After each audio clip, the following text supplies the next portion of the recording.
Every single time I go to pick up the iPhone Air, I can't help but have a smile on my face. It's weird to say, but I'm using my phone more. I'm actually enjoying using this larger display, but still having a comfortable form factor. And I'm out of the return period. This wasn't a review unit. This is something I bought for myself. And I always buy the things I love. That's why you won't see every device on this channel simply because I don't love all of them. And if I don't love it, then I don't find value in sharing it. If you can't simply look at this device and just appreciate the fact that there's a whole computer right here in this camera bar, like if you cannot appreciate this engineering, I don't know what to say. Like I literally don't have words for you. For me, while the world was chasing larger phones, I was actually looking for a small and compact phone, which ended up getting me to the iPhone SE, then the 12 mini, then the 13 mini. This by far was Apple's best invention in recent years. It wasn't the Pro phones, it wasn't anything else. This right here, for the person that values this, is absolutely amazing and will never be replaced unless they make another one. But here, I would argue that this is going to be that next best thing, simply because if you value the comfort of a device, you are going to love this. This is not for you if you are a power user or a gamer and you want insane battery life and you want every focal length with your camera and stuff. No, no, no. This is for a simple user like myself. You know how I take photos with my phone? When I go on vacation, I take photos there. On a day-to-day basis, sometimes of my food, sometimes a beautiful sunset.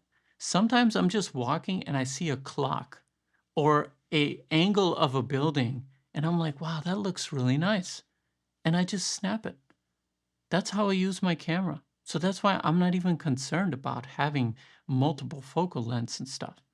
And that is totally okay. You might be of that nature as well. If you want a phone that serves the purpose of using your phone, like for example, every single day, the things I do on my phone are message my parents, message my siblings, a few of my good friends, watch a little bit of YouTube, play Clash Royale. That is my fix, like because I have an insanely busy schedule, and after I get done with work, I'm doing these YouTube videos and stuff. So Clash Royale, a good 30 minutes every day, like here and there, spread out throughout the day, it just, I don't know, makes me feel good and I enjoy it. Sometimes I'll even sit down and play Call of Duty Mobile. That is all I do every single day, man. That is all I'm doing with my phone. And I'm just happy to have a larger display and a very quality one. I will say this much, if this didn't have a ProMotion display, I would have still bought it. The price is not the problem for me. What I look for in a device is day-to-day comfort. That's the most important thing. And your most important thing might be the number of cameras you have, or the number of pro features you have, or it might be battery life. And that's totally fine. I compared this to the iPhone 17 Pro, and I just did a legit breakdown of what you should be looking for in cameras and stuff. And a lot of people that are disliking that video or that are thinking that I'm bashing the Pro models, no, all I'm doing is just stating facts, showing you how these phones work because I ran this channel with an iPhone. Whatever my current iPhone was, I filmed with that all these videos that you see here. Some of my videos have a lot of views, like my color comparisons or some of my iPad mini 6 videos. Those were shot with this device right here, iPhone 13 mini.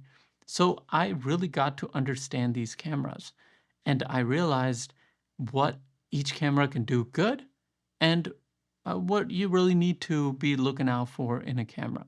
So a single camera for me, not a problem. Even if this didn't have as good as a battery life that it does. Everyone wants to talk about compromises. I don't mind the compromises.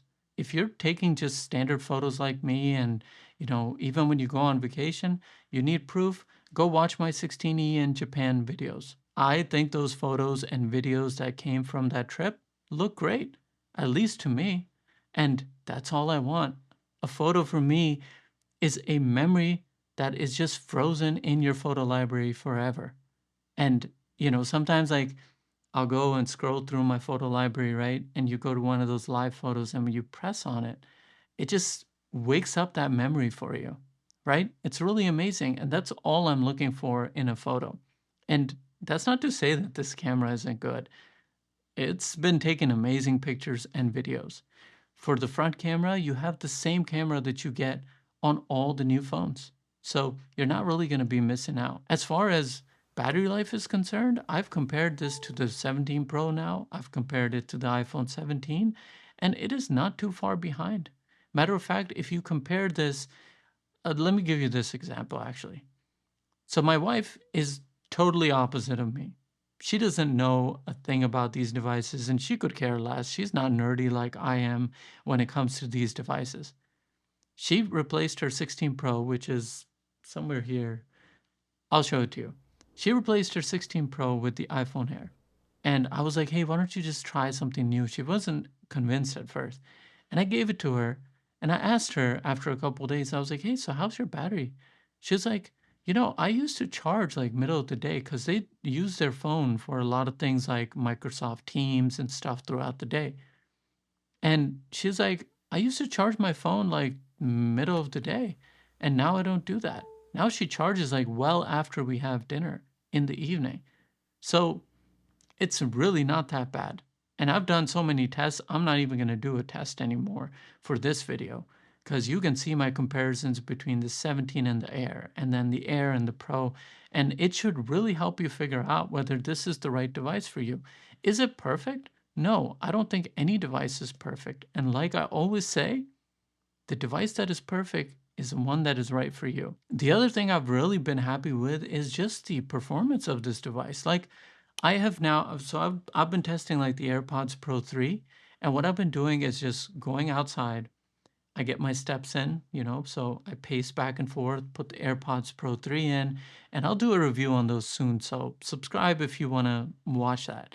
And so I'm like pacing back and forth and listening to music, and it's 80 degrees Fahrenheit. I'll put the Celsius on the screen for those of you that are overseas. And the display is at full brightness, and it's not dimming at all. And I'm also playing like Clash Royale while I'm pacing around. So I'm getting my steps in, I'm getting my little bit of gaming fix, listening to the AirPods Pro 3 at the same time. Awesome experience. Like day to day, you are not going to have any issues with performance. I don't know why we act like we gotta do like amazing things with these devices. Like the performance that we need out of these devices is supposed to be some like next level thing. I mean, we've gotten to a point where day to day, you should not be having any kind of performance issues.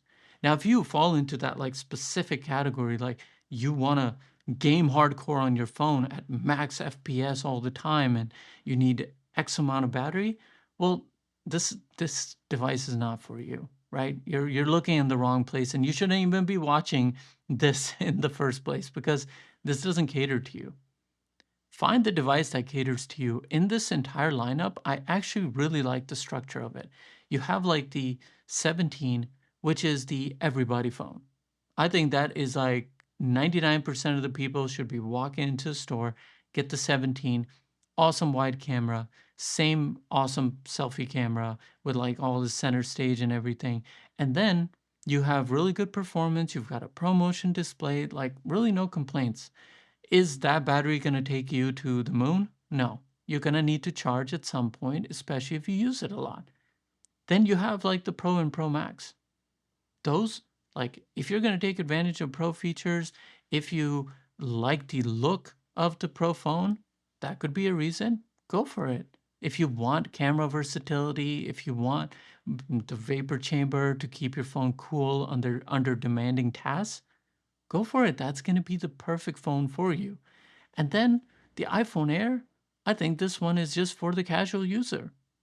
You're not worried about like, oh, how much I have to pay. Like I said, like for me, price is relative to a lot of things, not just what I read on a piece of paper. Overall, the iPhone Air for me is a perfect device.